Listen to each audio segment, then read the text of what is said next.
Hey guys, Binod অনে আপনাদের সবাইকে আর একবার স্বাগত। ভিডিও শুরু করার আগে বলে দিচ্ছি যে আজকের ভিডিওটা হতে চলেছে কিন্তু একটু এক্সাইটেড আর চটপটা, must be Dev and Jeet ফ্যানেদের জন্য। তো এই মুহূর্তে আমরা জানতে পারছি যে আনন্দ প্লাসের একটি আপডেট থেকে যে প্রযোজক অতনু রায়চৌধুরী মানে বেঙ্গল টকিজের প্রডিউসার অতনুদা এবার কি তার সাথে দেখা যেতে চলেছে আমাদের সুপারস্টার জিৎদাকে। এরকমই একটা খবর কানাঘুষো শুনতে পাচ্ছি, কারণ আপনারা জানেন যে ইতিমধ্যে কিন্তু সুপারস্টার দেবদা তার প্রোডাকশন হাউস দেব এন্টারটেনমেন্ট ভেঞ্চার্স এবং বেঙ্গল টকিজ ইতিমধ্যে গাঁটছড়া বেঁধে অলরেডি 3টে ছবি করে ফেলেছেন।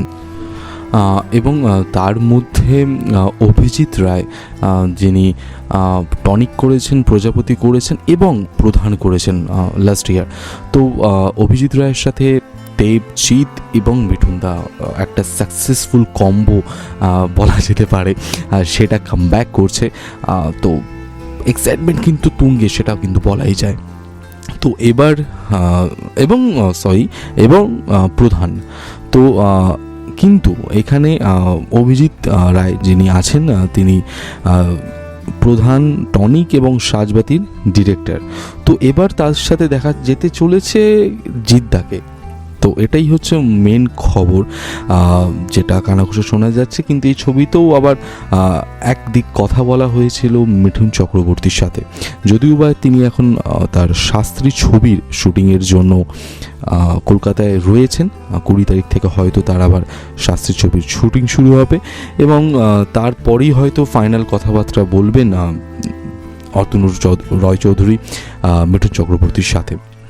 তো যা বোঝা যাচ্ছে এবার হয়তো বেঙ্গল টকিজ 2024 সালের ডিসেম্বরে 28 ডিসেম্বর এবার হয়তো দেব, জিৎ এবং মিঠুনদা এই 3 সুপারস্টারকে একসাথে এক বড় পর্দায় আনতে চলেছে বেঙ্গল টকিজ। তো খবরটা যদি সত্যি হয় তাহলে তো বস মার্কেটে একটা ক্রেজ পড়ে যাবে, কারণ বাংলা ছবির ইতিহাসে এটা কিন্তু একটা বিশাল বড় ছবি হতে চলেছে তাহলে। কারণ একদিকে রয়েছেন আমাদের প্রিয় মেগাস্টার মিঠুনদা এবং আমাদের টলিউডের দুই বড় সুপারস্টার দেবদা এবং জিৎদা। তো কি হতে চলেছে এখন আপডেট পুরোপুরি শিওর নয়, বাট শোনা যাচ্ছে যে জিৎদার সাথে ইতিমধ্যে একটা বৈঠক হয়ে গেছে এবং মিঠুনদার সাথেও অতনু রায়চৌধুরী দেখা করতে গেছিলেন তিনি যখন হাসপাতালে ভর্তি ছিলেন তখন। এবং এটা তো বলা বাহুল্য যে ডিসেম্বর মাস মানেই দেব এবং অতনু রায়চৌধুরীর ছবি আসতেই হবে, কারণ এটাই হয়ে আসছে বিগত 3 বছর ধরে, সেটা টনিক হোক, প্রজাপতি হোক এবং প্রধান হোক। আর 3টে ছবি কিন্তু বক্স অফিসে তুমুল সাকসেসফুল হয়েছে, বক্স অফিসে দাপিয়ে রাজত্ব করেছে এবং সেটা আমরা সবাই জানি।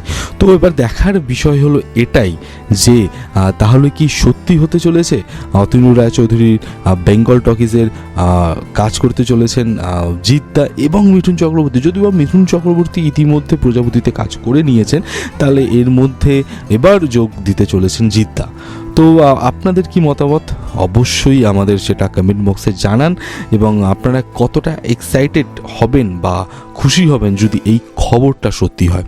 তো আজকের মতো টাটা। আর হ্যাঁ, অবশ্যই বিনোদ অনকে লাইক, শেয়ার, সাবস্ক্রাইব করে দিন। Thank you.